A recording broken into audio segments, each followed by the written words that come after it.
Hello everyone, welcome to my channel. In this video I am going to give a brief introduction of the chapter Current Electricity, that is chapter 3 of the NCERT volume 1 for class 12 students. Now this current electricity, it is the physics of electric currents, that is the charges in motion. So current electricity basically means charge in motion. Charge in motion. Now this charge can be it can be a positive charge and it can also be a negative charge.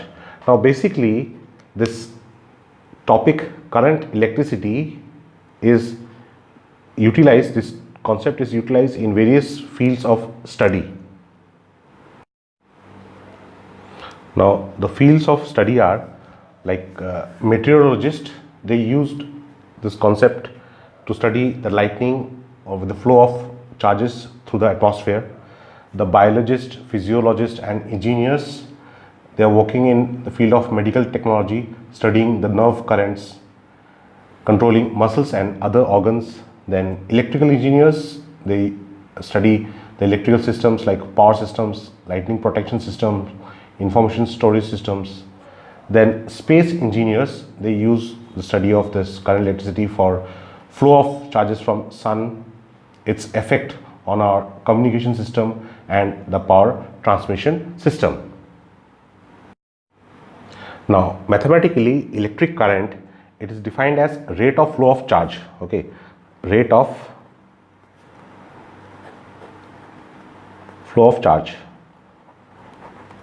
Okay, so now if the charge is not steady, okay, suppose the varying charge is flowing through a cross section, now in that case you can write I is equal to dq by dt. Okay, now if there is a steady flow of current, then you can write I is equal to q net, that is the total charge flowing through the cross section divided by time for which the charge flows.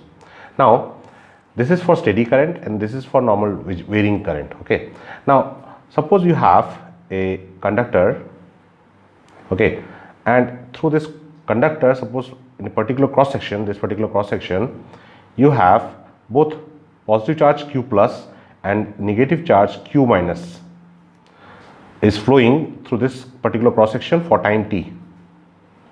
Okay, then see, q plus is flowing in this direction, q minus is also flowing in the same direction. Now in this case, total charge or net charge flowing through this cross section, it will be equal to q plus minus q minus. Remember, this q plus is the positive charge, q minus is the negative charge. Now both these charges are flowing through the same cross section in this time t. Okay, so for steady current, okay, for steady current,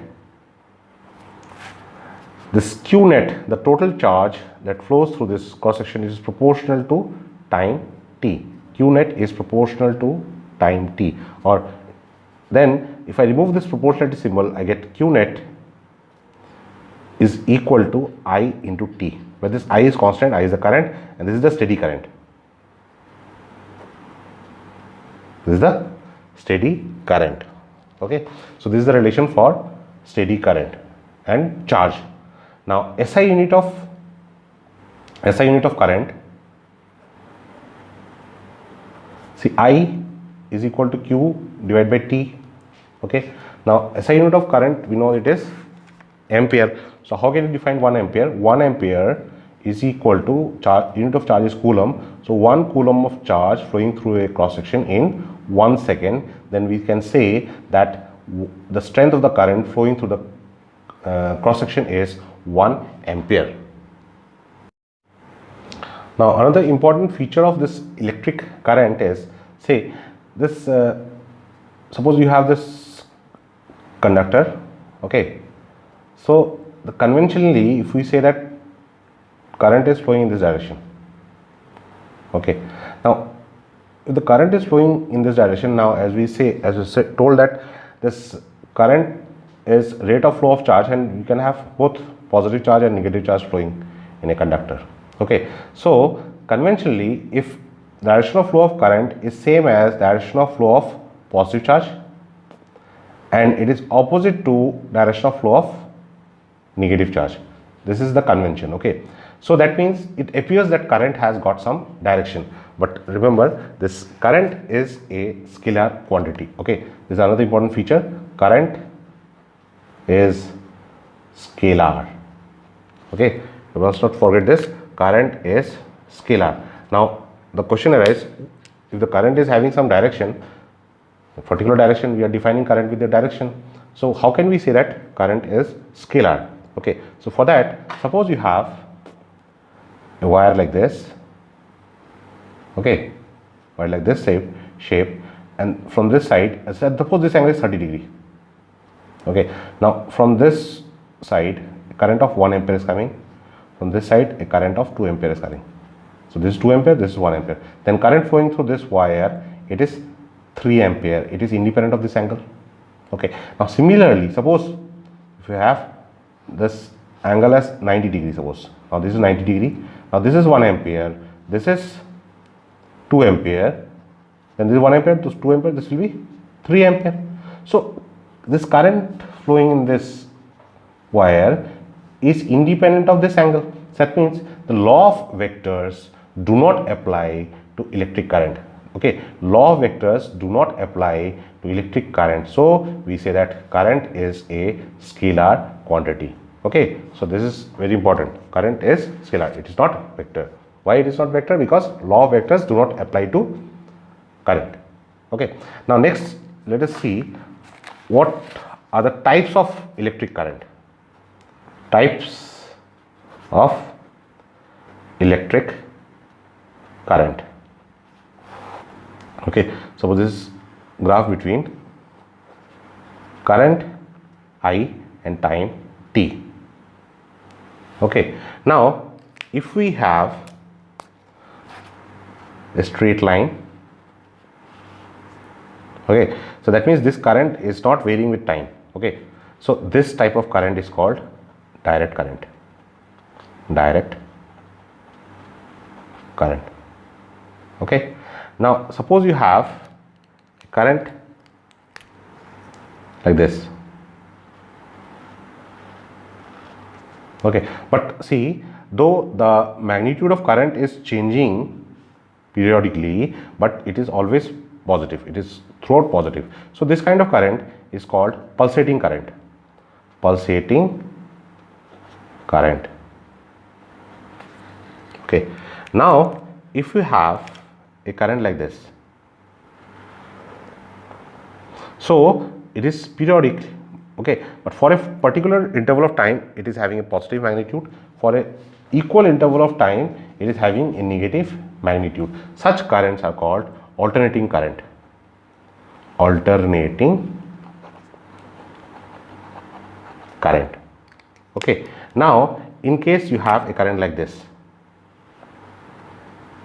varying like this, having arbitrary values, okay, such currents are called variable current. Variable current. Okay, so the types are direct current, pulsating current. Pulsating current is positive throughout, it can be negative also, but see, either when it is negative it won't have positive values, it will have same sign, either it is throughout positive or it is throughout negative. Alternating current, one part it is positive, one part it is negative. Positive current means the current is flowing in a particular direction, negative current means it is flowing in the opposite direction. So alternating current will change its magnitude and direction periodically. Okay, direct current don't change in magnitude, no change in direction. Variable current, arbitrary values of current. Okay, so these are the types of electric current.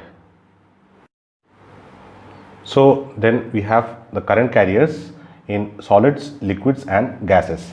Now solids, again you have three types: conductors, insulators and semiconductors.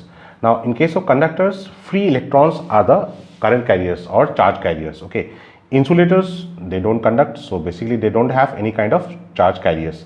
Now in semiconductors you have charge carriers as both electrons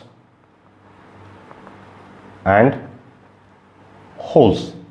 Okay, now we will study the details of this conductivity in semiconductors by means of electrons on holes in the chapter semiconductors. So basically, in solids conductors you have free electrons as charge carriers, insulators no charge carriers, and semiconductors electrons and holes both carry charges.